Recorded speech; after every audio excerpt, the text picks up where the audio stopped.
we try to record as many of these as we can so that you have access to them later. There's sometimes some delay in getting them moved to the YouTube's place that you have to go to and things, but we do try to record them so that you can go back and re-listen if you need to. Or you can just do the live thing, and we rotate the classes on about a 2-month rotation, and so you'll catch up with the same thing later. Today, we're going to talk about preparing for that listing presentation. Hopefully you'll have many of those in your life. That is actually the key to success in real estate, is to get listings. We will work with buyers, and buyers are certainly part of that key. But that being said, if you have a listing, you have other people working for you. You have other people trying to sell the house. You put it in the MLS. The MLS gets scraped by Zillow and Trulia and Redfin and Realtor.com and then they get scraped by about another 200 websites that go all over. So having a listing puts the information in front of everybody else. And working with a buyer is you and a buyer. So it's just something to think of. We used to have, still around, I think, we had an old adage in real estate that says list to last. And that's kind of has been a key for successful realtors throughout their real estate careers. So we're going to kind of walk through this in a couple of different things. We're going to watch a video in a few minutes, but before we get to the video, there's a few things that I kind of want to make you just aware of or put you in tune with and things. And it has to do with kind of getting ready for the listing. And I know we talk about, oh yes, well, I know I have to do a CMA and I know I have to do those kind of things, but in your packet today, that was loaded on chat, and you should be able to download it easily enough. But in your packet today, it starts out with a list that says, so you're off to take a listing. And this just kind of gives you a walkthrough on, doesn't teach you all of the verbalizations and the scripts and things, but it tells you about the basic things, What do I need to do to take a listing? Well, first thing you need is a property profile. Because the property profile will tell you about the property, and that's kind of where we start our game. We pull it up it comes from the title company. So we either get online with a title company that has set us up and established an online account for us, or we make a phone call to a title company and we give them the address and they send us out whatever information we need. Either of those ways, okay, you get the information one way or the other. It tells you that property profile will tell you the name of the owners that are on title. It's information that comes from county records in whatever county you're in. And those records will help you determine who owns the property and how many owners are there on the property. How many people am I going to be talking to? How many people am I going to be getting to sign things? It's going to tell you how many bedrooms and bathrooms and square footage and when the last sale date was and what kind of tax supplements there might be. It tells you a lot of things. And from there, you take that information, like we talked the other day when we were going through property valuation, you take that information and you create a market analysis. And we call them CMAs, but basically it's a market analysis of what's going on in hopefully a specific neighborhood, or at least a general area of where the property that we're going to talk to the owners about listing is. And we get the information there, we put it in the CMA. We use information that comes from the profile. We use square footage, and we try to do a little bit of a target area around the number of square feet. For instance, if it's a 2,000 square foot home, then I might do a research of 1,800 to 2,200 or something. If it's a newer home, I may use 2020 plus, or which is the date that it was built, or newer or something. So I use different things to help create my target for my CMA. And when I do my CMA and finish it all, then there's a couple of other things that I need to do to get ready for my listing. For one thing, I need a listing agreement, right? RLA, residential listing agreement. And unless it's vacant land or commercial or something, I'm just using RLA because that's the one you'll be most familiar with to start out with. And and actually our Monday training, this training today is getting ready for that and working with the presentation. And then Monday's training class actually has to do with the residential listing agreements and accompanying disclosures, so they kind of feed one into another. So we need a listing contract. We need an agency disclosure or a disclosure regarding agency relationships that gives us the right to represent them. And it talks about the different types of representation that might occur. And we'll go over that more when we go over things Monday. You need a wire fraud advisory because there's so much wire fraud that attempts to go on nowadays, and we can fight off some of it and things, but we have had on occasion some account battles, and I'm not talking about we at Century 21 Masters necessarily. I'm talking about we as realtors and we as escrow companies and we as lenders and things. We in the real estate industry have had some attacks on some of those things. Possible representation of more than one buyer or seller. That is the one that just talks about and discloses the fact that, hey, I'm representing you, the seller, in the sale of this. However, we might really get lucky and I might get a phone call and end up representing a buyer as well. Remember that you are my primary representative and I will not tell the buyer anything that you haven't told me to tell them. So transfer disclosure statement, that is the seller's opportunity to tell you all the things they have on the property or in the property or in the house. Does it have a range? Does it have a furnace? Does it have a air conditioner? Does it have a whatever? And do those things work? And this is their opportunity to disclose whether or not all of those things work. Water heater and smoke detector. Now, if it's not on the TDS, if the TDS is not necessary, and we're gonna go over in a minute when that might be, but sometimes the TDS is not necessary. If it's somebody who's never lived in the house that's selling it. If it's a company that's selling a property, if it's a bank that's selling a foreclosure property, they don't know what works in a house and what doesn't. And they're not required by law to know that, so there is actually an exempt seller disclosure. However, when you use the exempt seller disclosure, water heater and smoke detector are always required. That's a federally mandated thing. They have to be in the house when somebody buys it.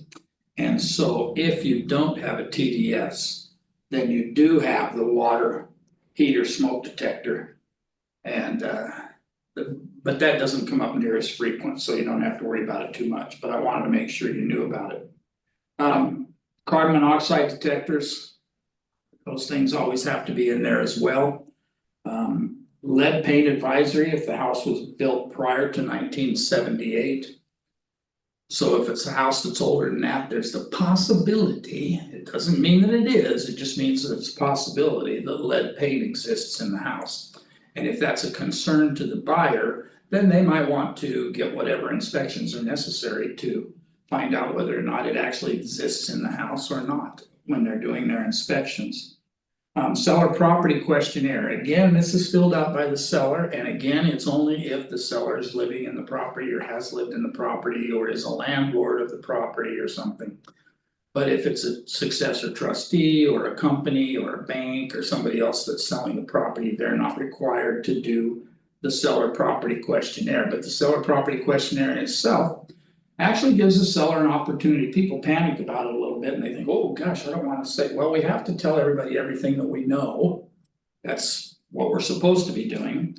And the seller is supposed to be telling everybody everything that they know. And this actually is a chance for them to brag a little bit if they want, because it gives them a chance to say, oh yeah, well, we just put a new water heater in 8 months ago or something. So now as a buyer, I know that I have a 8-month water heater that's probably gonna last for the next 15 years. So it can, or I just repainted, or we just put a roof on or whatever. Those things are added value because they've been done recently enough that the new owners won't have to do them for a long time. And so this SPQ, the seller property questionnaire, is an opportunity for them to kind of brag about what they've done a little bit. We need an AVID, agent's visual inspection disclosure. In a couple of the contracts, it says that the agent has completed a reasonably diligent and visual inspection of the property. All right, so it's a reasonably diligent and competent visual inspection of the property. That's what the AVID stands for, Agent's Visual Inspection Disclosure.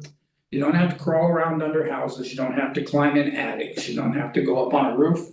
You don't have to do any of those scary things where there might be spiders and bugs and stuff. But you do have to do a reasonably diligent visual inspection that's done by an AVID. Now, this is not a required form by law, but it is required by Century 21 Masters. So you will have companies out there, smaller companies, I would say, because the bigger companies all use it. They want to have some way to actually identify what items are right or wrong with the house, and also the fact that they actually did one, because otherwise, what do you say? Yes, I did one, and then you don't have anything to back it up. But the AVID is what backs it up and says, we have this, and this that needs some attention, or whatever the case may be. These things are all okay. And you go through the entire house and the garage and the land around it and things. Those are all part of the inspection. The environmental hazard and earthquake guide, that's supposed to go out with every deal. We only have to get the cover page signed, the one that says that you don't know if it's on an earthquake fault, or you do know, or you're built on the side of a hill or whatever. It's very easy. The rest of it, you can refer them to get it online. Representative capacity. If we're dealing with any kind of an entity other than the person who's selling it, like if that person is representing a trust because they're a successor trustee, or they're representing an estate, maybe they're a conservator. Whatever it is, if they're representing something other than or if they're representing the property instead of owning the property, I should say, then an entity part of the contract needs to be filled out that says Terry Ryan is the signer, authorized signer and representative of the T&D Ryan Trust, or whatever it happens to be. And then a trust advisory goes along with it if there's a trust. So those questions you'll be answering when you go through the pre-qualifying questions that we talked about the other day. When you go through the pre-qualifying questions, a lot of those things will be answered, so you know whether to go out. When you pull a property profile, you will be able to look and see if the name of a trust or the name of the person that called you is identified there. So it's an important thing for you to check. And if it's a trust, we need to make sure we've identified that properly. All right. So you know now what you need. You can refer to that list, or you can refer to other lists because we go through plenty of them. But you can refer to that list when you're going out to take a listing. So now that we know what we need, let's talk about the things that aren't necessarily in writing that we need to be able to take care of. So make sure you spend time going over those qualifying questions to start out with. And we covered that in a class, Sellers Pre-Qual, about 2 weeks ago or so, as we were building up to getting this listing and things. But be sure you go over those questions. It determines a lot of things and you can ask them easy questions to start out with, you know, how many bedrooms, how many bathrooms? Well, you already know that because you know what's on the property profile. However, those things vary sometimes because the property profile may say it's a 3-bedroom, 2-bath, And when the seller is telling you about his house, he's telling you it's a 4-bedroom, 2-bath. Or a 4-bedroom, 2.5 bath, because maybe they did some add-ons, maybe they did something different, so there's a possibility. That the profile is not going to identify everything exactly accurately, well, if I'm doing a CMA. Do I wanna do two of them then, do I wanna do one with a 3 and 2 and then one with a 4 and 2 maybe? Depends on the situation, but get those things picked out. Find out their motivation, how quickly do they wanna move, because the quickness of their move is what will help you and them determine where you need to price it. You don't want to price it at the high end of the market if they're desperate to move because of things that are going on. You don't want to price it at, and let's see what happens. Because you'll get that question, that becomes one of your objection handling questions that we'll go over in a few days. But when you go over those kind of things, we don't wanna price it too high if they need to leave real soon. If they've gotta be out of the house, or they've got another house that's closing, they've got another house that they're buying that they're moving into, they've got a new home being built. They got a job transfer and they don't wanna have to pay rent in one town and loan payment in this town, or whatever it happens to be, we don't know what their situation is unless we ask them. And so we need to identify those things so we know what to do with our pricing. Alright, so. Know the market in that area, and I know that's gonna come from your CMA a little bit. But know your market, make sure that you know what the market's doing, and I'm not saying what is listed. Although that's part of it, but I'm not just identifying what's listed right now or what has sold recently, although those things will come up as part of your CMA. But it's also a good idea to know what's happening in general in the marketplace in that area, in that town, in that city. Are we in a slump over there? Obviously, right now, we have interest rate issues that are going on in people's mind and things, so we may have to make decisions on the front end. But if we don't know what's going on, then we don't know what kind of things to ask. So know your current interest rates, know loan options. We have the fortunate opportunity on a regular basis to talk with I don't even know how many now, 20 or something like that. That are loan officers in our company, in our own organization, 21st Century Lending. And it's not just, this isn't just a pitch for 21st Century Lending, but we have those people in place that do not mind a phone call. Hopefully, at the opportunity of working with you sometime in the future, maybe on this deal, maybe on another deal, who knows how they're going to come in. But talk with them about what's going on with interest rates. How hard is it to get loans in particular areas or particular types of housing or whatever? And how long is it taking to actually do those loans and things? Because that kind of can change things. When we look at a CMA and it says that the average days on the market in this town or whatever it happens to be is 51 days. Okay, so now we're 51 days. And the lender tells you that it's gonna take approximately 21 days to close a loan, or 30 days to close a loan, or 45 days to close a loan, whatever it happens to be. When you have those numbers in your mind, then you go to the listing appointment, already knowing those things up front. You know, Mr. and Mrs. Seller, it's gonna take us on average, and this is an average, okay, so you could sell in one day. But the average in the market right now for your type of home in your price range is 51 days or whatever it happens to be.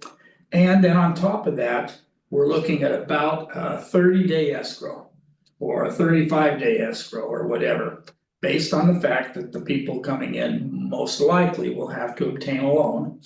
And that's the most likely avenue of selling your home. Are there exceptions? Absolutely. Somebody could come in here the first day we have it listed, fall in love with it, desperately need to move because they just sold a house But just selling that house gives them cash in hand, so they can buy your house with cash, and we can do this all in 14 days. Those scenarios are all possible. I see them happen all the time. We have 14-day escrows, we have 21-day escrows, we have people that bailed on one house because of maybe inspections or something. But we have those things going on, and it's important for us to let people know so that they're not just thinking that we'll put it on the market, we'll sell it in a couple of weeks and move on. Take the time, once you've done your CMA and once you've done some of this and you've talked with your lender to find out about possible loan opportunities and options. Talk with your escrow. And when I say your escrow, here again, it's not a sales pitch, but I guess it kind of is, and that is that we have 21st century escrow. And we have escrow offices all up and down the coast. And those ladies, I think it's all ladies right now, I'm not being stereotypical or anything, but I think right now we have, I don't know of any male escrow officers that we have working for us. Call them, ask them based on this sales price that I came up with on my CMA, this sales price of $800,000, and close it in 45 days or 30 days or whatever, what would be the seller's net? Do you know that the more important number to them than the sales price is what they're gonna walk away with, right? Sales price, they know that the sales price could change because you have commissions that you might have to pay, concessions of some kind, you know, to the lender for closing costs, or you may have things that you're gonna have to do to the house once you're in there and things, but what do you have? If everything goes okay, based on this number that I have on my CMA and this amount of time the lenders are taking to get things closed right now, what will you have in your pocket when everything is done? Well, you'll have $517,000. Oh, we're getting 800 out of it, but we're getting 517. Well, that's because of this and this and this, and you have an outstanding mortgage right now of 200,000, whatever those numbers are. It's important that we have those numbers. Where do we get some of those numbers? Well, some of them, if we've done our pre-qualification checklist that you have in one of your other packets, if you've been in, and if not, we can certainly get them to you.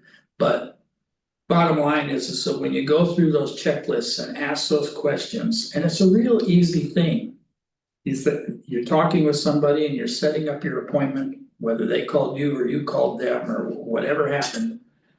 And you're talking to them and you're saying, okay, so today's Thursday, so we're gonna meet tomorrow at 2 o'clock, right? And everybody who is on title is gonna be there so that they can sign, so that we don't have to make lots of trips and things. We're trying to get these, you don't ask it necessarily like that, but if you ask it the way it is on the checklist, it's a pretty good way to go through it. But if you say, can you just give me 10 minutes of your time right now to go through a few questions so that by the time I get out there, I've got a real good idea of what we need to price the house at and how long it's gonna take us to move it and what your time frame is and things, and then you can go into those questions. They feel like you're doing it for them, not for you. I'm doing this to make our presentation go easier, to help me to put together the right paperwork to start out with. And we'll be done here in just like 10 minutes or less. So you go through all of that.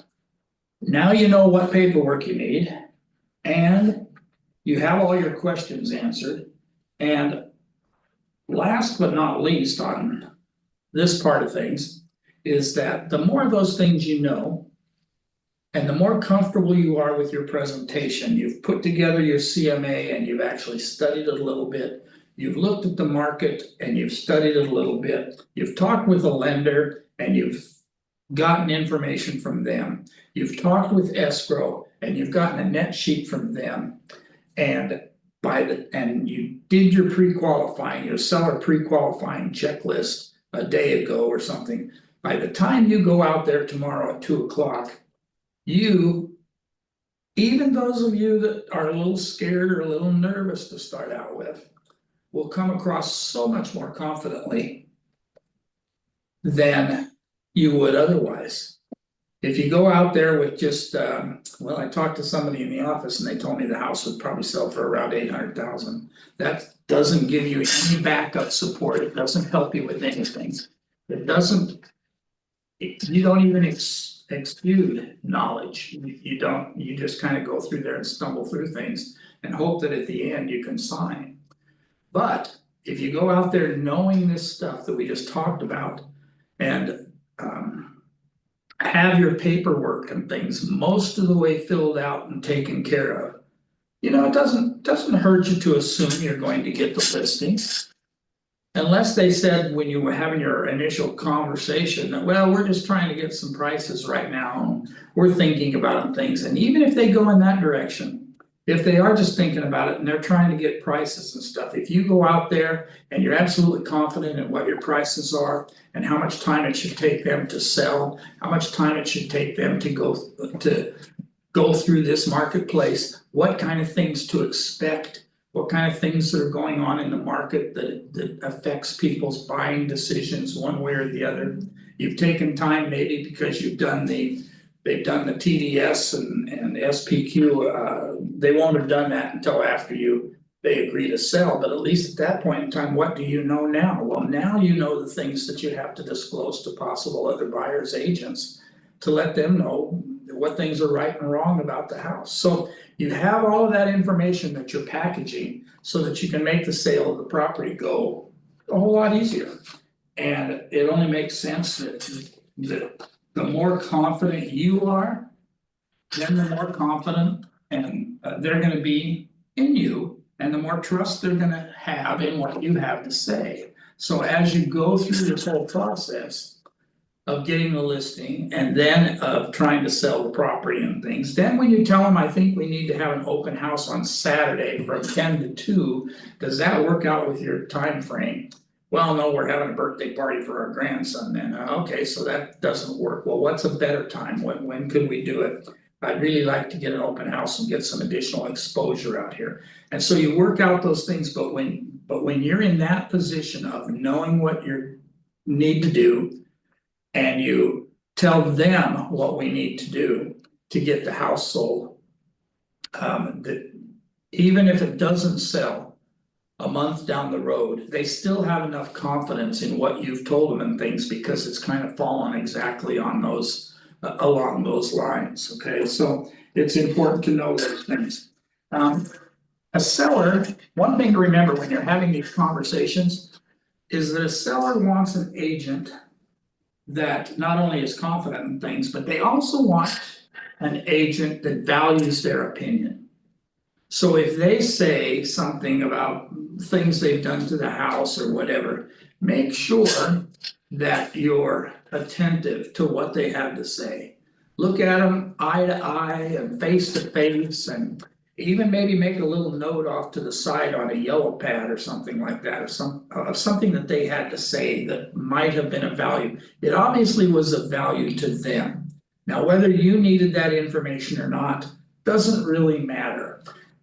What matters is their opinion, because again, goes back to the confidence level. If they think you're listening to them, if they think that you're paying attention to what they have to say and actually making notes of it or whatever it is you have to do, and then you can take that further, because when you finally do get the listing, if they told you some special things about the house, don't you think it would be fun for them when they actually look up their listing online to see that those things that they told you about the house that they felt were important are noted in the description somehow? Oh, look, he put in there about the fancy mantle on the fireplace and things. Whatever it is, it may be a little thing to you as a realtor, and you know that it's not going to increase or improve the property value, but it's nice. And aesthetically, it's pleasing. And it is a center point of the living room when you go in there, whatever it is, whatever's a point to them, make sure that they think that you think that their opinion matters. But they also want an agent that'll tell them the truth. Don't get a listing just to get a listing. We don't need to see your name on a whiteboard someplace that says that Terry Ryan has a new listing. What we'd like to see is Terry Ryan's name on the whiteboard with a sale. And that only happens if you've done a good job of pricing the property to start out with. Or if you've told them the necessary things to do to bring it up to value. Don't be afraid to talk to them about those kind of things. You don't have to go in, and of course, I don't have to tell you guys about personality, because you're all bubbly and fun and things like that, and you're not gonna tell them anything that's gonna hurt feelings or anything like that, but don't be afraid to say. Or ask them if by chance they could touch up that front door as you come in, because it's very obvious that their dog scratches at it to get in. And it would be really good first impression if we walk up and that front door is nice and done. If that needs to be done, don't be afraid to bring that up. Don't be afraid to tell them that it would be a good idea to clean up the yard a little bit. Do you have a gardener that you could have come over here and take care of some of these weeds or some, whatever it is that you see. You nicely just ask them if they have somebody that could help take care of that kind of stuff. We're trying to sell a house, or we did sell a house not too long ago, and then it's kind of fallen apart back in and things. One of the agents in one of our offices is trying to sell like a hoarder's house, okay? She has told them several times to, or at least ask them if they could box this stuff up, if they could do something with this, is this important to them, and she's offered to have somebody come and help and things, and so she's going through all of these things, and the owner is real fussy about it and says, well, let's just sell it to an investor who doesn't care about all this stuff, and then I'll make sure it's gone by the time they move in. Well, is that a possibility? It certainly is a possibility. However, does it limit the number of people that are gonna be interested in the house? And when you get photos taken to show what the house looks like, how many people are gonna turn it off before they even come in? And even an investor that comes in is gonna come in with a price value probably less than what you listed it at. If you listed it for 400,000, he or she is probably gonna come in with something in the neighborhood of 250 to 280 or something. They wanna be able to make $75,000 to $100,000 when they flip it or fix it or rent it or whatever they want. They're investors because they're not just trying to help people get out of their homes. They're trying to help people get out of their homes to the benefit of themselves, if that makes sense. So when there are things like that happening, that reduces the price. That makes the price worth less. Let's see. Make sure that you continually communicate with them. All the way from when you first started talking about maybe coming out and talking to them about listing it.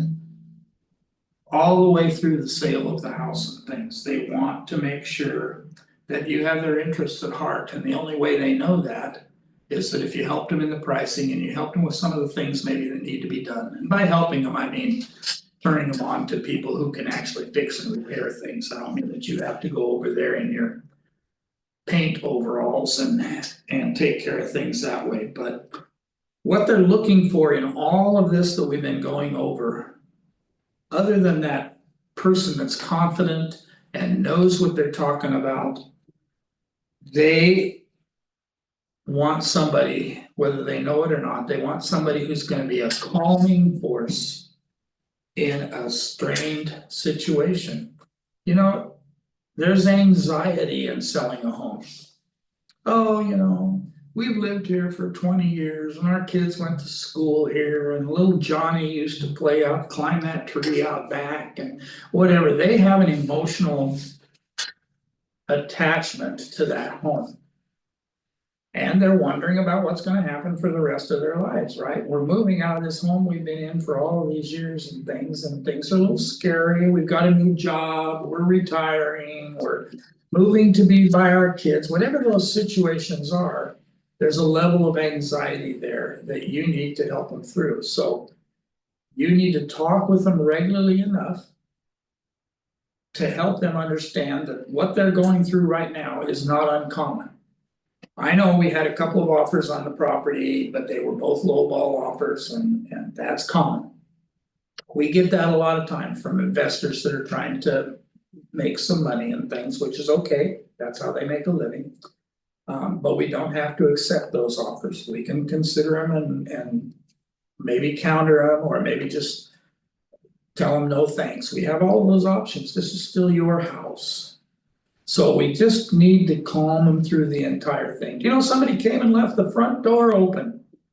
Some agent showed it, I don't know if we ought to have a lockbox on there, oh gosh, I am so sorry that happened. That's very infrequent, I will tell you, because they have to have the electronic. System to even open the door, so at the very least, I can get a hold of that agent and let them know what happened. And in the meantime, I will make a notation in the MLS to be sure that doors are locked when you leave, that should be something that a realtor knows. But occasionally, somebody thinks they pulled the door behind them and didn't, or whatever the case may be, so.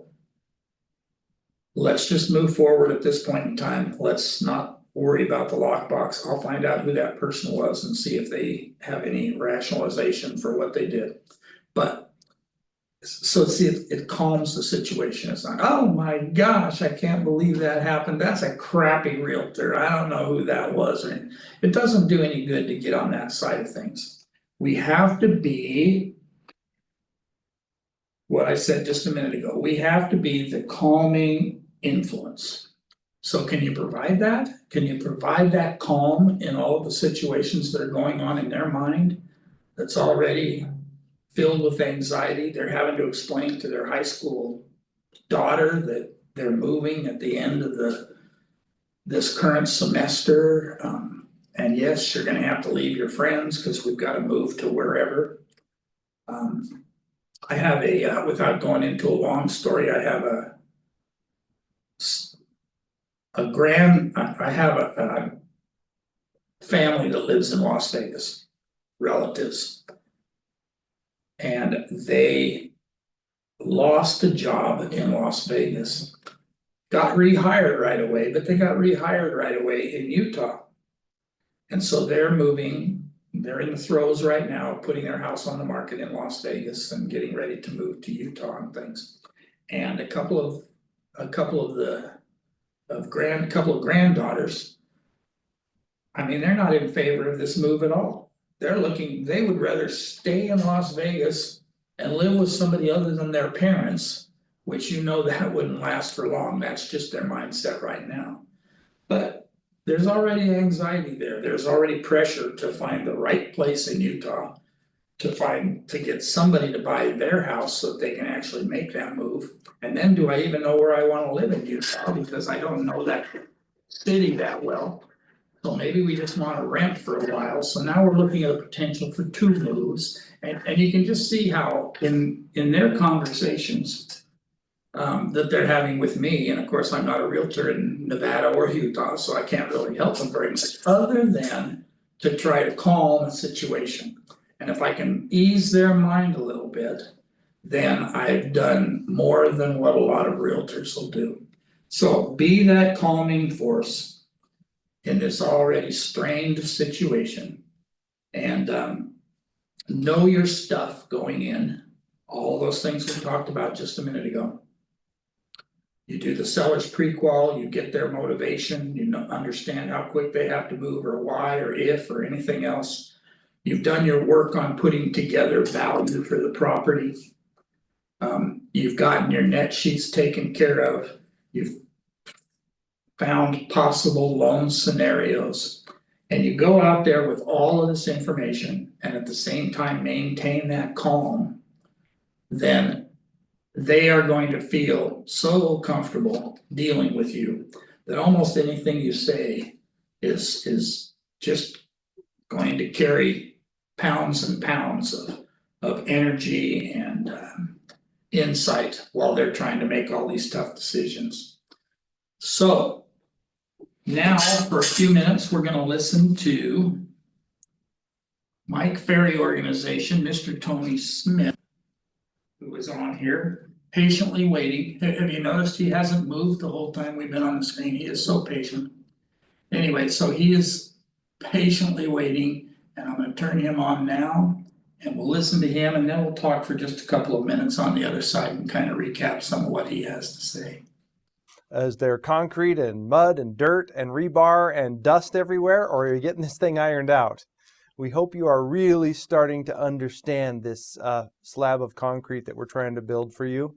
We want you to get in a position where this support system for your real estate career is really starting to take shape. Today is a really exciting portion of what we do, the listing presentation, okay? But I do have to recap, you know how it is. We are not going to let you loose on the homework. If the homework doesn't get done and the actions don't get taken, is there really a foundation? This is not a let's talk about it, hypothetical, wouldn't it be a good idea if theory. This is practical. So the only way the foundation gets built is if you are putting into practice what we do, right? But let's look at recap from our last session. Did you print out several copies of the pre-qualification script? Did you get that put in the places that it needs to be so that you can do it 100% of the time with 100% of the questions? Do you have it where it needs to be?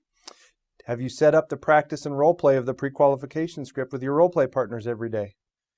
Have you been role-playing the pre-qualification script? That gives you the authority and the comfort. Have you begun pre-qualifying any and all appointments you have? I hope you're effectively using the script, writing the answers, attaching the lead sheet to it. So now you're taking the step from step to lead follow-up to pre-qual. Now you've got a lead and a pre-qual and a formal appointment. Have you booked some appointments yet? We're sure hoping you have. Right? That is the goal, right? Anytime we're not presenting, right? If you consider a day going by without prospecting or presenting, part of the opportunity was missed, wasn't it? Okay? We expect you to believe and understand that you should get in front of someone daily. And that should be your ultimate goal, to be presenting to somebody daily, right? I also want to mention, we keep looking at things that we can apply in the background for you to build the foundation. Mike Ferry TV, have you been watching? Have you been listening to the 2 separate podcasts that we do? Have you been exploring the website everywhere you need to? And then I made a note, our events calendar. I don't know where you are time-wise in this process. I don't know if it's January or if it's July or somewhere in between, right? But we have Mike Ferry events going off all year long. We have prospecting clinics. We have 3-day workshops. We have academies that are 2-hour little workshops. We've got our major events, the production retreat, the superstar retreat. We have events going off all year long. The question is, if you want to really support what we're doing here, you should get involved in some events. Get registered. Sign up for some of the events that we have. It'll take you there faster. Okay, so be sure and check out the events tab on our website. See what's coming up. Get yourself plugged in, would you? Good, thank you. So now we're back on the listing presentation. I'll never forget, I was sitting at an event in Orange County, one of my earlier events. This has been 30-some years ago. I was sitting at an event with Mike, and Mike asked us to write these 3 words down on a piece of paper. He said, write down the word prospecting. Underneath that, write the word presenting. And underneath that, write the word closing. And he said, okay, so audience, I want you to circle which one of those you believe is the most important activity of the 3. Okay, as a young, brash guy at the time, right? Knew everything about everything. Okay, I circled closing. I'm like, oh, you got to be a closer. Always be closing, right? I circled closing. And then I looked to the left and right, and somebody circled prospecting, got a prospect, right? Mike said, most of the room, you have it wrong. Presenting. Your ability to perform a solid, strong listing presentation is and always will be the single most profitable activity you're involved in. What are all the leads in the world worth if you get to a house and you botch the presentation? What is all that blood, sweat, and tears that you put into prospecting worth, right? If you can't present and actually get a contract signed. A really strong listing presentation makes the close super easy. You don't need to know a whole bunch of crazy closes. You need a strong presentation. So of all the building blocks in the foundation, I need you to put a real special star next to this one. I need to honestly have you consider that this one is something that you need to spend a lot of time on. All right. And remember we talked about the 180-degree rule? Look at what all the other agents are doing and go 180 degrees in the other direction. You're going to see that quite a bit in our version of a listing presentation. The first place you're going to see it is 9 out of 10 agents hardly spend any ounce of time on perfecting a listing presentation at all. Ask yourself, how much time have you honestly spent in your career so far? If you're brand new, it probably hasn't been much. But what if you've been at this 2 or 3 years? What if you've been at it 10 years? How much time have you honestly spent perfecting your presentation? Okay, now that you know it's the single most profitable activity you could be involved in, should you spend a fair amount of time on it? Yes.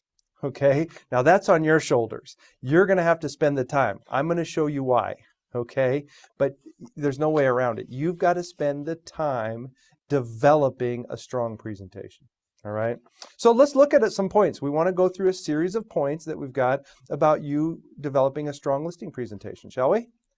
Point 1, what does a seller want from the agent they hire? See, if we take it clear down to the bones, to the bare bones, to the basis, to the foundation, we ask ourselves, what does a seller want from the agent they hire? And if we have a really good, solid understanding of what a seller wants, and then if we're able to deliver that, will they hire us? Yes. So let's look at this little series of points that what a seller wants from us to hire an agent. Okay? A, they want the home sold for the most money in a reasonable amount of time. Well, we all know that to be true. Doesn't a seller want their home sold for the most amount of money in a reasonable amount of time? Why do we say reasonable?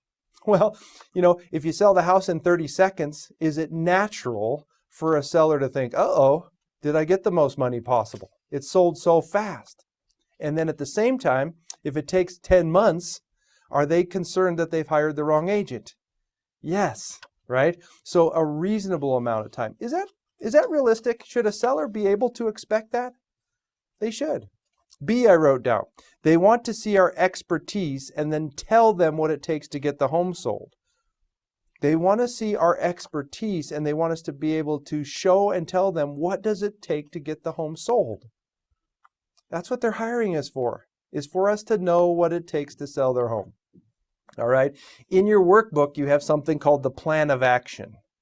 Okay, the plan of action, our Mike Ferry plan of action, is a description of things that are put together. Here's what we do to sell your home. Right? And you're going to include one of those plan of actions in a pre-listing package, which we'll talk about today. Okay? But it is for you to start getting an understanding. What do you do to sell homes? And I think a seller expects that expertise. If you can't deliver that expertise, why would they hire you? Right? C, they want an agent that will value their opinion and listen to their concerns. Right? They want an agent that's going to value their opinion and listen to their concerns. Doesn't everybody want to be heard? Right? If I'm going to sell my home, I want my questions answered. Right? If I have concerns, I'd like you to address those concerns. And I want you to value my opinion. Right? I want to be heard. Wouldn't anybody? Don't you? Don't you want people to value your opinion and be heard? Natural, isn't it? The world walks around with a certain radio station on we always joke about, right? WIIFM, what's in it for me? Okay, that is the world operates like that. So your seller wants to know what's in it for me. And they deserve for you to be able to show them that expertise. I wrote down D, they want an agent that will tell them the truth even though they don't want to hear it. Okay, this is one separating factor with a lot of real estate agents, okay? But the seller wants the truth. They want someone that will tell them the truth. Even at times, they don't want to hear the truth. You know, the truth about price, or the truth about they need to clean up the backyard, the truth that, you know, if they don't paint that front door, it's going to be a problem. They want you to be able to deliver the truth. Many agents get very uncomfortable here, especially when it comes to things like price or condition, right? Or taking control of what they're going to do and not do to sell the home, right? That's why many agents overprice homes and never give their best advice of what a seller should do to get it sold. They don't tell them the truth, or they don't want to tell them the truth. Okay, they expect that. E, I wrote down, they're looking for a great salesperson, not a friend. Another major separation, right? Many agents, your competition, are out there running around thinking that the bonding approach is the way to go, right? Let's talk about what we have in common. Let's be friends, and then I'll get you as a seller. Right? The seller wants a salesperson. Did you know that you're officially a salesperson? That's what you signed up for. That's who you are. That's what they expect. They're not looking for a friend, right? They have their lives. You're a small window of their life. You're helping them get their home sold or helping them purchase a home. You are not a major portion of their life day in and day out, weekends, nights, evenings, right? They don't want a friend. They want a salesperson, and you have to be able to deliver what they want. F, they want an agent they can feel a strong level of trust with. Sellers want an agent that they can feel a strong level of trust with. How do we develop trust? Knowing the market conditions, knowing what it takes to sell a home, telling them the truth, trust, truth, telling them the truth about price, condition, what it's going to take. They want that, don't they? We need to have that in our presentation. They want constant, continuous communication. Seller wants constant, continuous communication.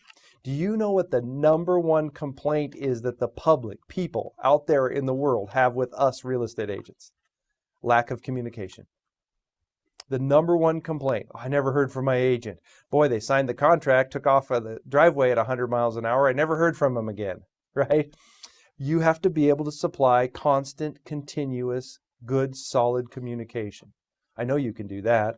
H, they want complete honesty regarding the price. They want complete honesty regarding the price.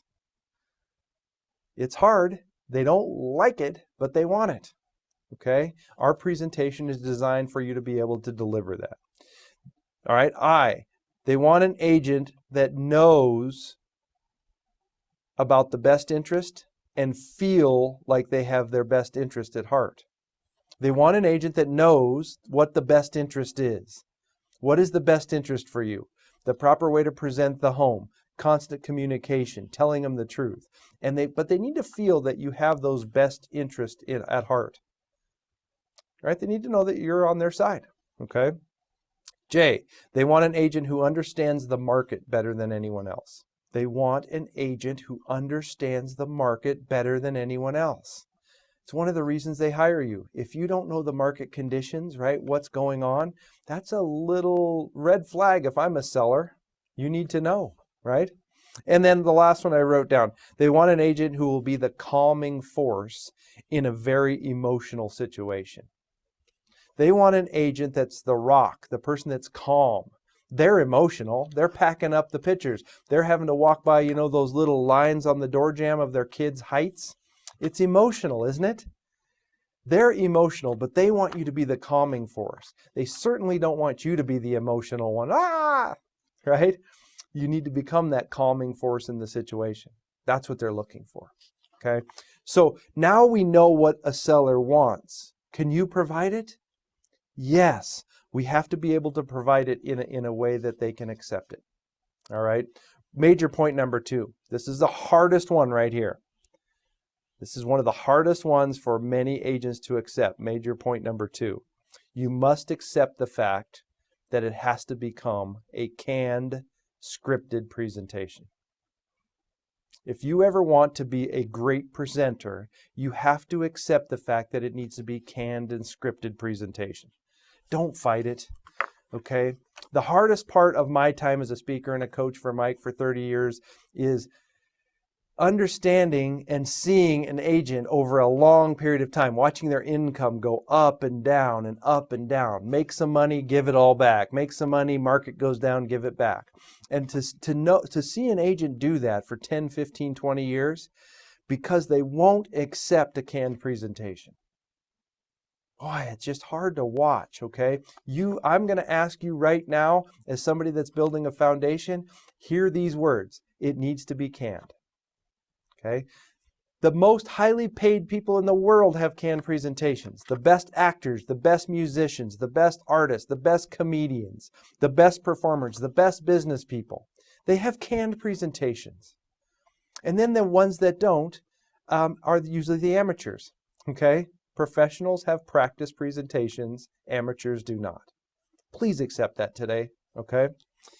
3, I want you to get the background for this, for you to adopt our presentation, okay? Mike Ferry created this presentation a long time ago, okay? And Mike Ferry worked for a small independent company. And if you know Mike at all, he's one of the most aggressive people there. So as a real estate agent back then, he went into the industry working for an independent. He could go out and find appointments. Aggressive, right? He'd go out and find appointments. He was getting beat. You know, the big franchises at the time, all the majors, were beating him. And if you know Mike Ferry, he wasn't going to accept that at all. So he went on a mission to find out, why am I getting beat and how can I set it up that I don't get beat anymore? Okay? And what he did is he asked a lot of people, brokers, agents, and asked a lot, how could I not get beat? And here's what he came up with. I need to create a presentation that, I need to know what questions the seller always asks and answer them in my presentation. I need to include what are the questions that a seller always wants to know, and my presentation needs to answer that. What are the questions they always ask? B, I need to know, how do they always object? What do sellers always object to? And I need to, learn and adopt and have the answers for all of their objections. So what do sellers always object to and have the answers? And then C, I need to know the market stats, how to determine price, and my presentation has to be able to deliver price in a way that they can accept it. So I need to figure out the market, how to understand the market stats and be able to get them to understand the right price for their home. So he created his listing presentation. And this presentation was designed to win against the competition. Would you like to win against the competition? As a new agent, if you're a newer agent, do you have some fierce competition out there? Are you going to need to learn how to win at a high level? Absolutely, you're going to need to learn how to win. So we've designed a listing presentation that is designed for anyone to win. All right? That's the beauty of this thing.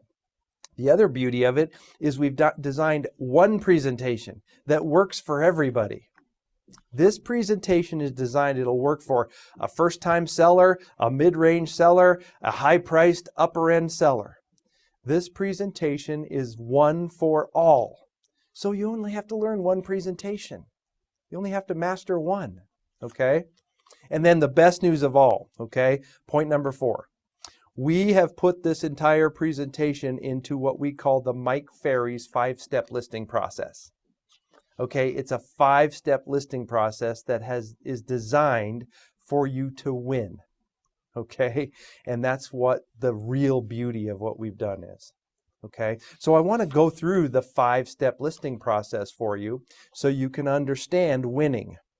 And I need you to really adopt the foundation of creating, implementing, and applying a strong 5-step process starting today. All right, so let's go through the steps. The first step of the 5-step process. Pre-qualify 100% of the people using 100% of the pre-qualifying questions. Does that sound familiar? Our entire last section was about pre-qualifying. You spent the entire last section setting yourself up for the first step of our 5-step listing process. I hope you've done all of that work. I hope you've got the pre-qual. I hope you've been practicing. That step is so important because most of your competitors don't do it. So let's start thinking about these steps, okay?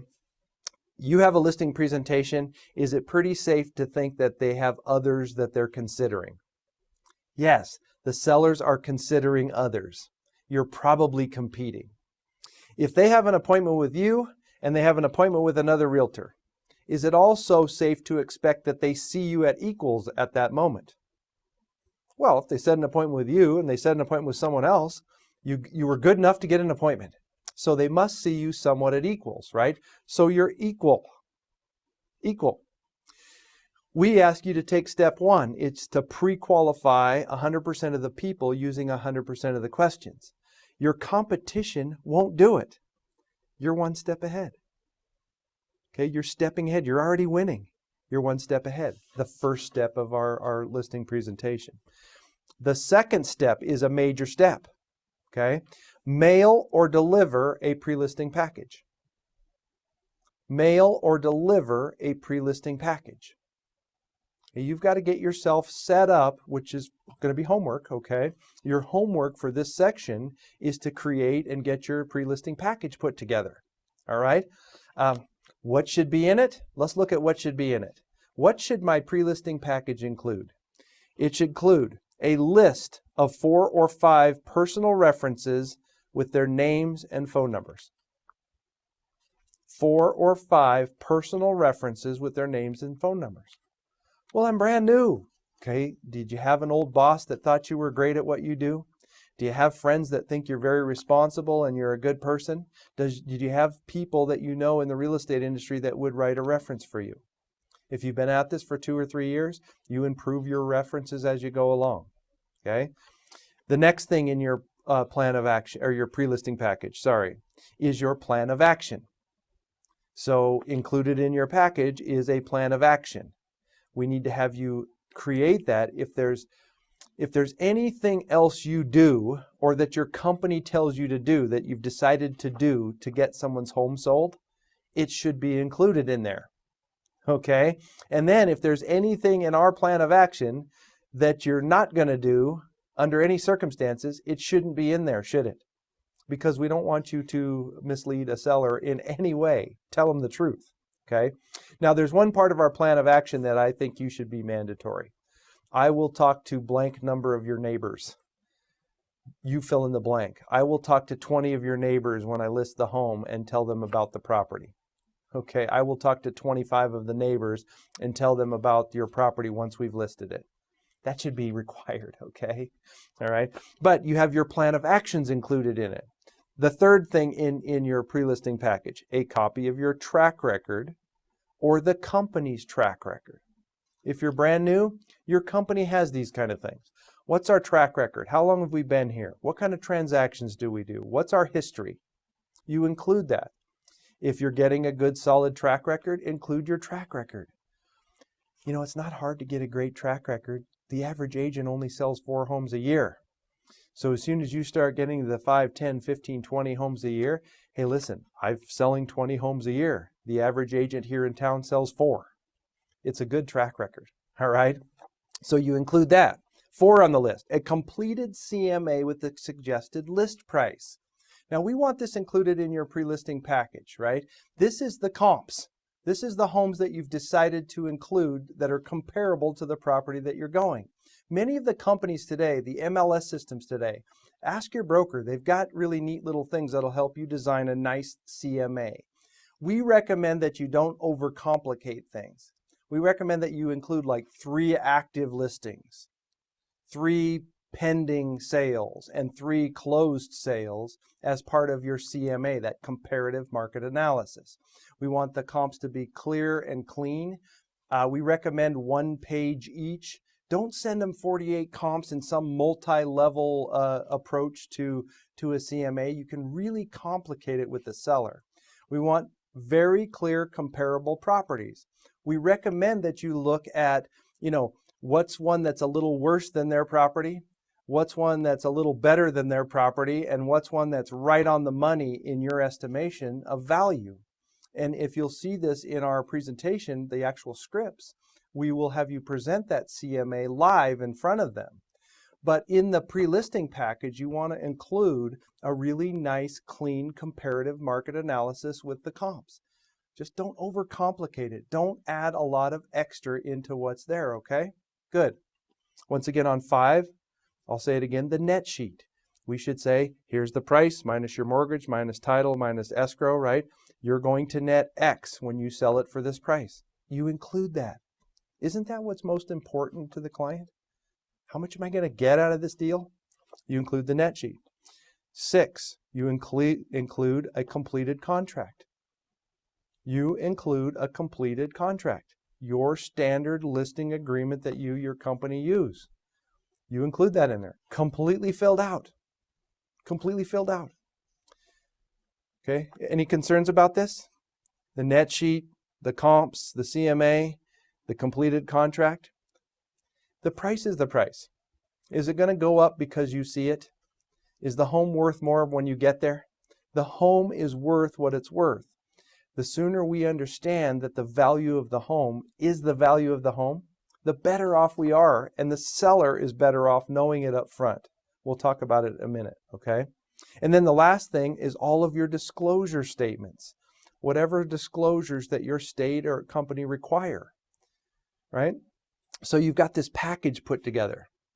This little package is nicely packaged up that you get and you mail or deliver a pre-listing package to the seller. It's going to have all these things, right? This is another step forward over your competitors. You were equal. You pre-qualified, they didn't. You're one step ahead. You send a nice, clean pre-listing package, non-ego. Okay, don't throw 98 photos of you and the dog and the parrot in there. Okay, non-ego. You're 2 steps ahead. Your competitors don't send a package over. Okay? The third major step of our 5-step listing process. You call back and confirm the appointment. You call back and confirm. Have they received the package? Do you have any questions about it? Did you read the package? Will the sellers all be there, right? Is 4 o'clock still the right time for us? The callback and confirm is designed as another place to find out about any objections they have, right? Hey, I got your package and I saw $469.9. That's cheaper than we thought. We wanted $550. It's okay, all right? And I see a 6% commission in the contract. Hey, we were thinking about a discounted commission. I can appreciate that, Mr. Seller. And what it sounds to me is you're a very diligent seller and you absolutely want to net the most money possible that you can get today. Is that what I'm hearing? Excellent. Do you mind when I get there if we cover the net proceeds and the maximum dollars you can get very early on in our time together? Let's just cover it when we're there, shall we? Okay. Little note. Pricing and commission. So now you know. That comes from you calling back and confirming the appointment. That's step 3. We were equal. We took 1 step with the pre-qual. We took 2 steps with the pre-listing package. We took 3 steps with the callback and confirm. We haven't even shown up yet, and we're 3 steps ahead of our competitor. Are you starting to catch on? We're figuring out a way to win by strategy here. Okay, the strategy gets you winning, right? D, the 4th step of our 5-step process. Show up physically, emotionally, and mentally prepared. And I put a little note, early. Show up physically, emotionally, and mentally prepared, early. This is such a major factor in presenting because our competitors don't do this. You know, our competitors, they have an appointment at 4 o'clock. They get started. They're going to do a little work before they get on the appointment. They do a little work, working a few emails, couple phone calls, look down. Oh, I'm going to be late. Did you know that the majority of agents show up to a listing appointment a minute or 2 late? Do you know how horrible of a presentation it is if you start with an apology? Mr. and Mrs. Seller, I'm sorry I'm late. It was traffic out there. That is probably the worst way you could possibly start a listing presentation. Okay? So we ask you to get yourself mentally, right, physically, emotionally, be there early. Should you fight with the teenagers in the car, on the phone in the car on the way to a listing appointment? That's not showing up. That's not right, okay? You need to create what we call a really solid pre-appointment routine, which we'll talk about in a minute, okay? But we're going to ask you to have a pre-appointment routine that is really solid, right? That will get you there physically, emotionally, and mentally prepared, right? But you need to do that because that's our first step. Now, here you are.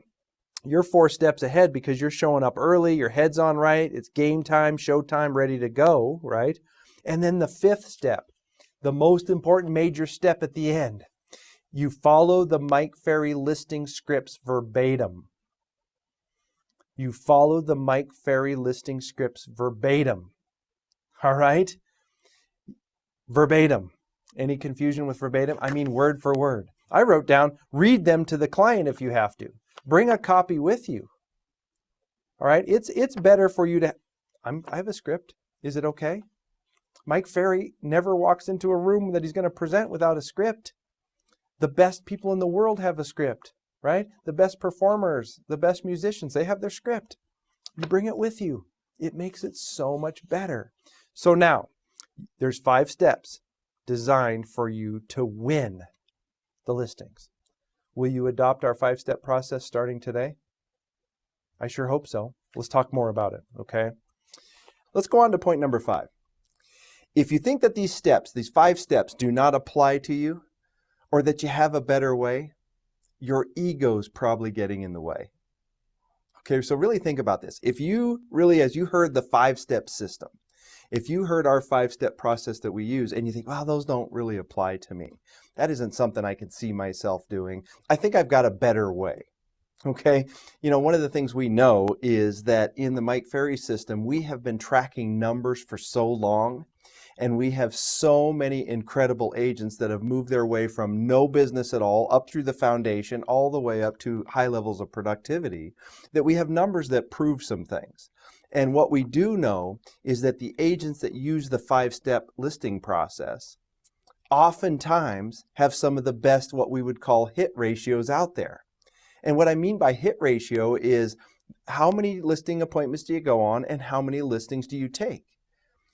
As I said before, here at Mike Ferry, we're not going to stop until you learn how to get at least 70% of the listings that you go on. We want you to walk out with a listing taken.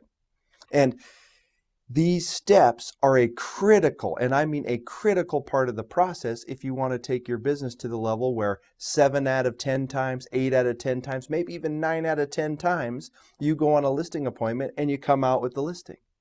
And if you're already starting to judge it or critique it or question it, what is your percentage? What right now at this moment, how many listing appointments are you going on? What is your hit rate? How often are you walking out with a listing contract in your hand? Is it 40% of the time, 30%, 50%? The National Association of Realtors sees that the agents in the world today, they expect that about 20% of the time an agent will walk out of a house with a listing contract signed. So the National Association of Realtors says that you go on 10 appointments. You're probably going to get 2 of them. All right. Here at the Mike Ferry organization, using the 5-step listing process, we want to keep having you work and work and work on this until you get no less than 7 out of 10 of the appointments you go on. Which is better? I like 7 out of 10. Okay. Let's move on to point number 6. If you really want to succeed at a high level and you want to build a solid foundation, you need to understand something when it comes to listing property. Number 6, create a solid pre-appointment routine.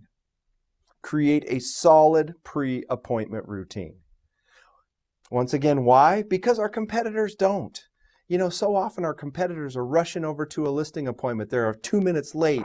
They haven't prepared at all. They have an argument with another seller on their way to the house. They have a fight with the teenagers on their way over to the house. They're lost. They get there late. Can you imagine walking up to a listing knocking on the door and saying, hey guys, I'm sorry I'm late, traffic. So you have to consider, if you want to succeed at a high level and you want to build a foundation that's going to last for a long, long time, you have to create at some point a solid pre-appointment routine. Let me give you some tips, okay? Some tips. There's 4 or 5 different tips here that you should consider. A, got to get your mind in order. If you want a solid pre-appointment routine, you've got to get your mind in order. What do I mean by that? On the way to the house, should you be on the telephone? Should you be talking to other sellers, talking to your kids, talking to your staff, talking to your spouse? It's probably not the right thing to do on the way over. Could you be listening to an audio recording of yourself giving the listing presentation? That might be good. Could you be giving yourself using some powerful affirmations? Could you be having a little self-talk with your mind clear, right? B, if you want a good solid pre-appointment routine, practice your presentation in advance, right? If you've done the 5 steps, you've already, you've called back and confirmed, they've gotten a package, you've pre-qualified them, you have a pretty good understanding of what maybe some of the objections are. Shouldn't you practice that presentation 2 or 3 times? Roll through the comps, practice the scripts and dialogues, right?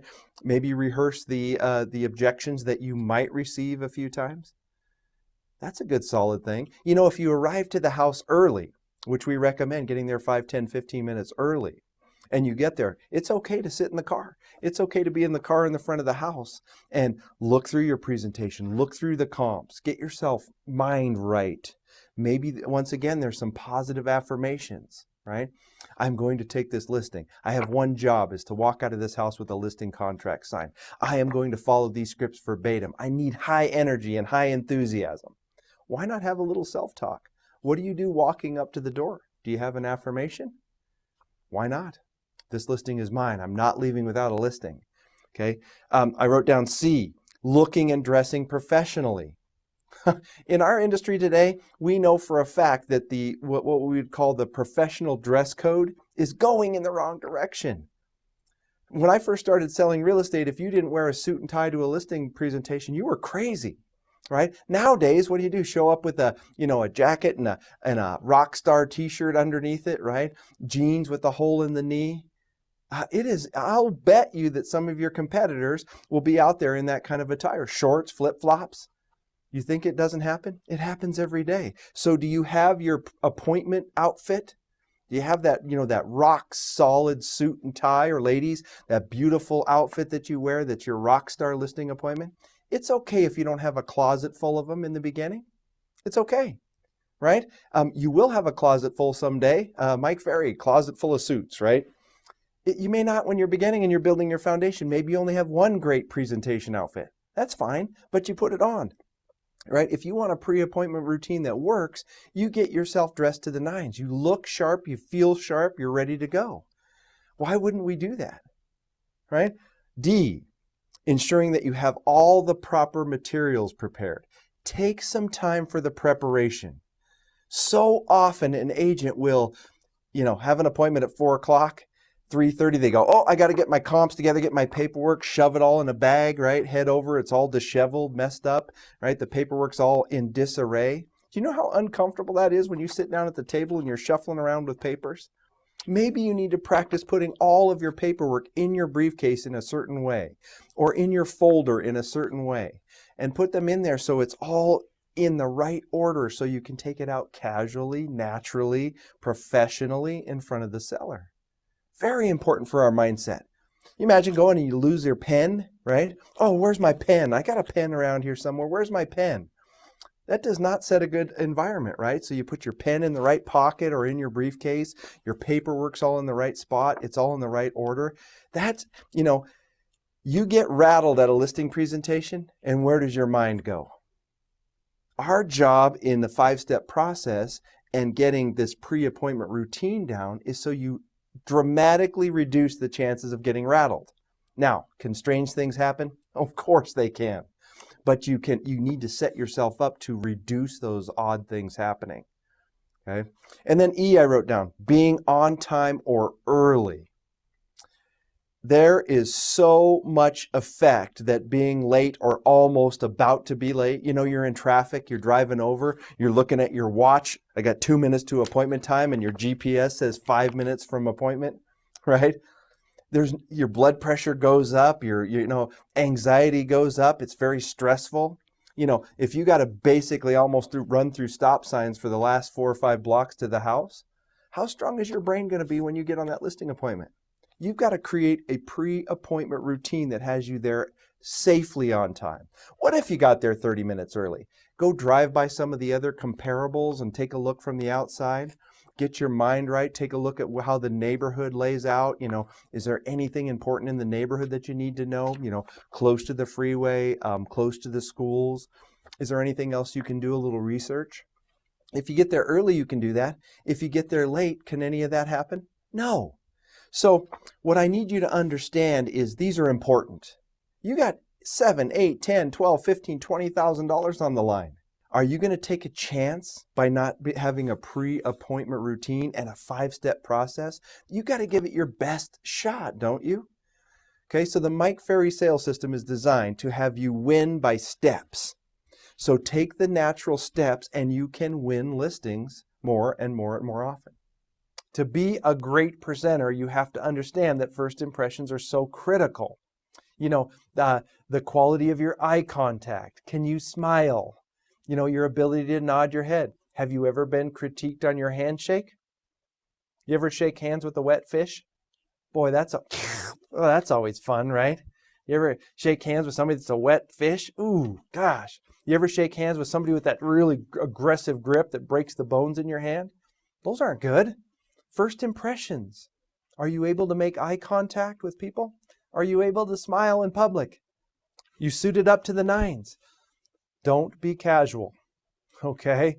I have to tell you that your competitors are getting more and more casual as time goes on. When I first started selling real estate, everyone showed up in a suit and tie to present. Ladies dressed to the nines every time. Nowadays, hole in the knee, loafers, no socks, t-shirt under a blazer with a rock band under it. This is a professional presentation. If you want to beat your competitors, first impressions are critical. Are your fingernails trimmed? Is the car clean? Are your materials all clean and neat and organized? You can win so many presentations just by setting it up with the professional image. Make sure you have that. Now, you don't need to have 98 suits lined up in the closet yet. You maybe need to get your professional presentation outfit. Maybe you have one great suit that you use. It's okay if you have a listing presentation, go put it on. Ladies, you don't need, $28,000 worth of clothes. Hopefully, yes, right, ladies? Okay? But the truth is in the beginning, you need to understand, what am I trying to present? What's the first impression? I know you can create that, okay? 8, be energetic and enthusiastic during the presentation. Okay, be energetic and enthusiastic. Here's what we know. We know that energy and enthusiasm with a little bit less of a good delivery on script can win the listing a lot, right?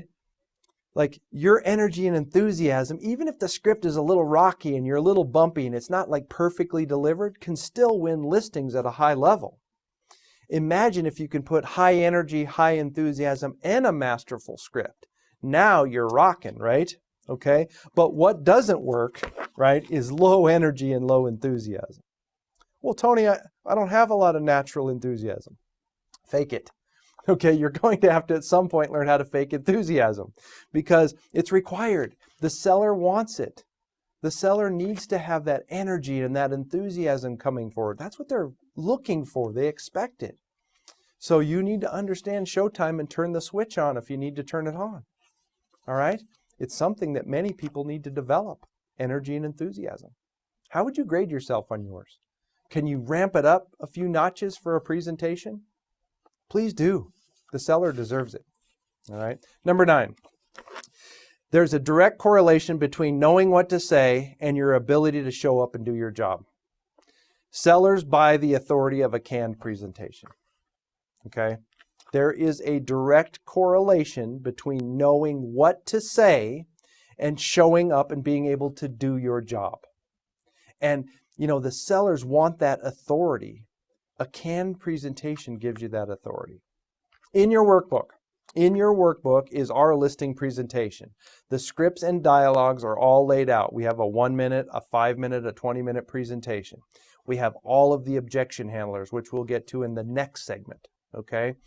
But what you need to recognize is your approach from here on out is to develop and master that dialogue, right? Thank you so much for having me over. I am so excited about getting your home on the market and getting it sold. Do you mind if I take a quick look at the home? And I'd love for you to set up at the kitchen table. I want to go see the home. I'll be back in a couple minutes, and I'm really excited about a great presentation. It's canned, right? To start our presentation, I wrote down 3 really important questions. Number 1, do you absolutely have to sell this home? Number 2, will you price your home at a price that will cause it to sell, or do you want it to sit on the market for a long period of time? Number 3, do you want me to go ahead and handle the sale for you? It's all canned.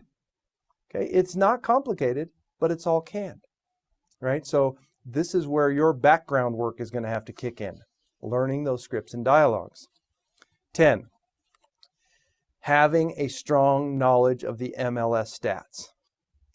Okay, your ability to have a strong knowledge of the MLS stats. Things like days on the market. Days on the market. What are the average days on the market today? Total number of listings available. Do you know how many homes are actively for sale in your marketplace today? The total number of new listings per month. How many new listings per month are coming on the market each and every month? Total number of homes that sell per month. Total number of homes that sell per month. That is part of your research and background work that you need to do in your MLS. The good news is all the MLS systems today, they make it easy. They have a stats tab. There's a place that you can pull up the stats. It's pretty easy. It's your job to study and learn those and understand those. But you need to have a strong knowledge of the stats, because in your presentation, there's places where you can introduce those stats that will give you the authority that you need, especially as a newer agent. If you're a newer agent just building this foundation, your knowledge of the stats can cause you to elevate in terms of authority. Got to spend the time and learn those stats. I wish I could do it for you. You've got to spend the time. 11. A great presentation requires asking questions versus making statements. A great presentation requires asking questions versus making statements. If you look and read through, which is part of homework this week, if you start really involving yourself in our presentation, if you look at it, the majority of the entire presentation is nothing but questions. Question after question after question. We don't make big, broad, sweeping statements. That's why our listing presentation is so powerful, because the competitors that come in and compete against you, they come in and they make these big, broad statements the whole time. Let me tell you about my marketing plan. Let me tell you about why you should hire me as an agent. Let me spend an hour and tell you about my company, right? Let me tell you how I determined the price of your home. And all we do is come in and have you ask questions, right? And the questions then are all designed to take the seller from the start to the end in one presentation. If you look at our script, right? Our script is designed to take the seller from the starting point, through the comps, through your knowledge of value, all the way to the landing point, which is a signature at the end. And the beautiful part, it's a 20-minute listing presentation, right? You know, many of our best agents are taking listings in less than 30 minutes over and over and over. We actually have a 1-minute listing presentation, which you'll see on those scripts and dialogues. That 1-minute listing presentation, 1 minute. You know, it is so fun to see an agent for the first time get a listing in a minute or less. You talk about exciting. Okay, we get these calls all the time. We have a coaching client. Tony, you won't believe this. Oh my gosh. I went to the house. I asked those first 3 questions. They said yes, yes, yes. I pulled out the contract. We signed the contract. Better yet, we ask you to send the pre-listing package over, right? It's part of the process. In that package, the contract is in there completely filled out. There's the CMA, the net sheet, right? The contract. Okay? Think about this. Sometimes you're going to find yourself where you walk into the house and there's your contract sitting on the edge of the table, signed and filled out already. It's a no-minute presentation, okay? If you use the 5-step process, it can have you win in ways that right now might seem unimaginable. But it's so true. If you're suited up right, dressed professionally, nails clean, good smile, good handshake, quality materials, you've used our 5-step process, you have confidence, your head is there, right? You sit down, you have a presentation, you go through the script. You become so obviously the right choice for the seller. Like it just becomes obvious. Can you appreciate some of the things that probably go on at listing presentations? Show up 10 minutes late, didn't bring the CMA or the comps, didn't ask them anything about where they're going or why. Start making big, bold statements, all ego-based, right? The poor seller is repulsed by that whole thing. You can imagine some of the things that they go through.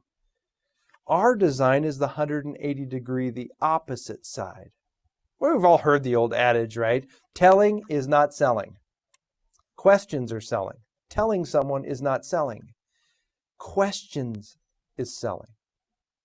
Number 12, you must begin putting in the work to perfect your presentation effective immediately. You must put in the work to perfect your presentation effective immediately.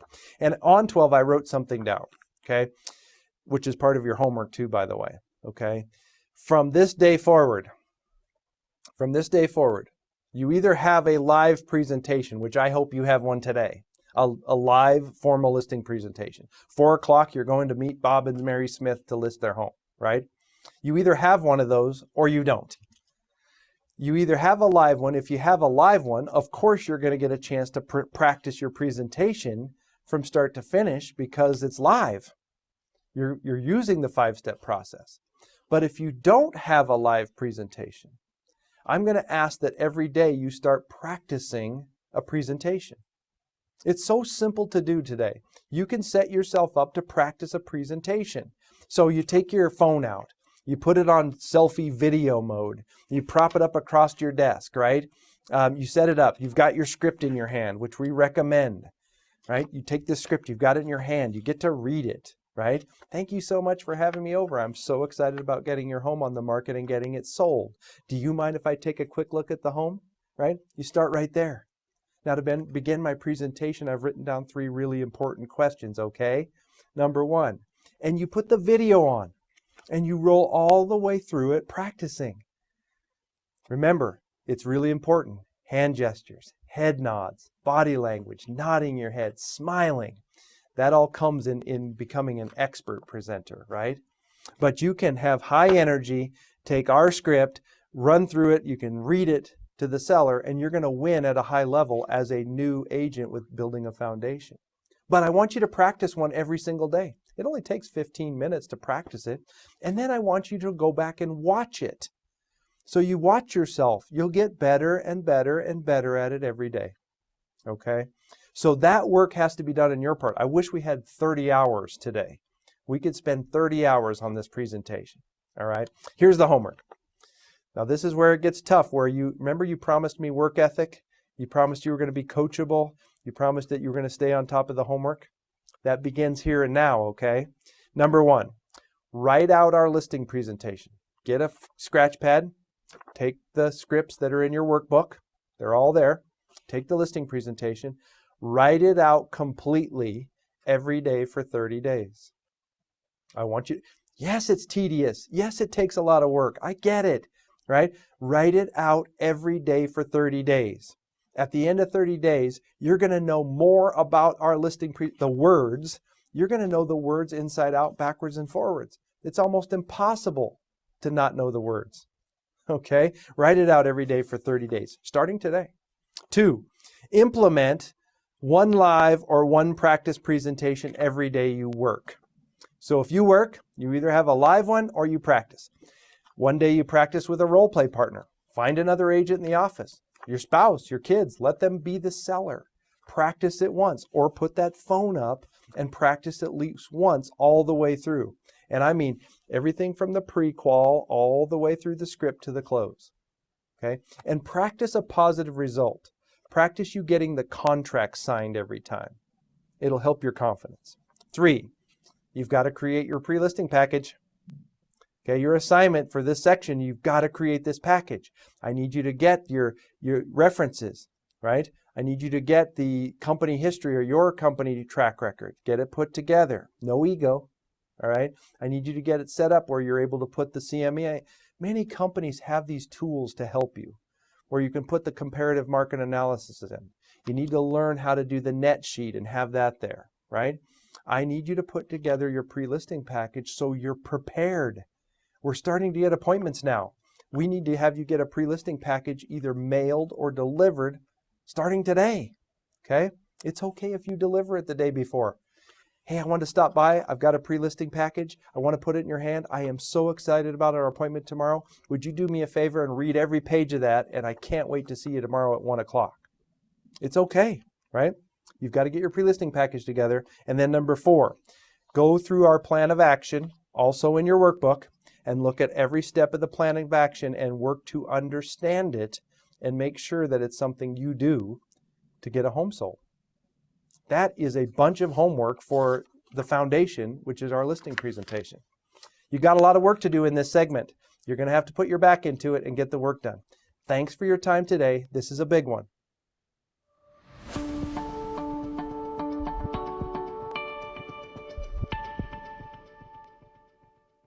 Hey, he covered a lot of good stuff. And I hope you were able to take some notes, or at least take some mental notes or something. I will tell you a couple of things just to wrap up real quick. Is that one thing that he keyed on there at the end, and we've talked about this in the past, but that is that we need to practice things. We need to get good at it. You know, when I talked the other day when we were talking, I talked about the golf tournament that was going on, and I'm not going to go over that again, but those guys practice before they golf, and then they practice after they golf to take care of the mistakes and things that happened on the golf course. My son is in a play right now in a local theater, not big fancy anything, but in a local theater, he's in a play. And he is, let's see, I think it's in like mid-May is when the play is or something. And he's been from 6 until 9:30. Monday, Tuesday, Wednesday so far. I think he does again tomorrow, and then I think they're off for the Easter weekend. But and that was just this week as a continuation from last week. And they're practicing every part of the play. They're trying to memorize scripts. They're trying to look at where they're supposed to stand on the stage. They're, you know, get to their marks when they say something. And all of this is going on right now. This is going to go on for the next month or 3 weeks anyway. And then they're going to do their play. And along the way, it's a musical, and so they're singing some songs and what have you and things. But bottom line is that they're practicing all the time to get to this opportunity, I guess you would call it, or get to the situation where they're going to have Friday, Saturday, Sunday, and then the following Friday, Saturday, Sunday. So all of this practicing is gearing up towards basically 6 days times 2.5 hours to do these plays. And the golfers are practicing all week long for their shot at going through it for an hour. Singers and performers of any kind, you know, they don't just go to the stage the day that the curtain is pulled and sing or dance or do whatever they do without having practice. And we're the same way, or we need to be the same way. Maybe not quite the intensity as some of the people do and things, but we need to know what we're talking about, and then we need to practice it. I love his idea on there about talking to your phone. setting up your phone, recording it, and then watching yourself backwards and find out exactly. You can also play around with it and do some slow motion stuff and things, but that's just for fun. The real thing is to see what you sounded like when you were going through the presentation. Where did you pause? Where did you stumble? What did you leave out? What did you forget entirely? Oh my gosh, now that I look at what I was going to say, I forgot to talk about this at all. But even talking to your phone and then just hearing it back will help you in that practicing thing. The more time you spend doing that, the better you are. Of course, the best practice is always in front of people. You know, I'd rather have you practice in front of somebody else so that they can respond to you when questions and things pop up. But any one of those things work when you're trying to learn what to say and how to say it and when to say it. One of the next, I don't know which class it is, but one of the next few classes we're gonna go over is gonna be an objection handling and things, and that's another thing to learn the scripts on. You know, he mentioned in his little spiel just a few minutes ago that there's a few questions that get asked every time. Every time you go, they have 2 or 3 things in mind. One of them obviously is the price, one of them is how much money am I gonna make at the end of it? The other one might be, why is it costing me so much to sell the house? Which has to do with everything from concessions to termite work or whatever, but get solid answers in your mind for those kind of things, so you have those answers that can just free flow back. I don't have to, I see you guys on here occasionally, at least I see pictures of you and I see you in the offices and things, and I know that you dress professionally. I don't see very many people that are in there in those, although I did have to have a discussion with an escrow officer not too long ago about torn pants and things, and the explanation was that I thought those torn pants look really cool if you're going to the movie or if you're shopping or if you're out mountain climbing or something like that, but if you're sitting down in front of some, for lack of a better word, some elderly couple or something or people with more conservative mindsets and things, we have to dress the part. And so I know that you guys do that all the time. I will let you go. See, we don't have anything going on tomorrow. Have a good Easter weekend, however you decide to participate in that. Monday, we're back on. Oh, I think I told you earlier, Monday, we're gonna take the next step here, and that is that we're actually going to go through the residential listing agreement and subsequent disclosures and things, so we'll be talking about those on Monday. So in the meantime, have a good weekend. If you have anything that you need to talk about or you have questions about, don't hesitate to call. I'm around, I'm not doing anything fancy for the weekend. Church on Sunday and then hopefully dinner if I can talk my wife into it and things.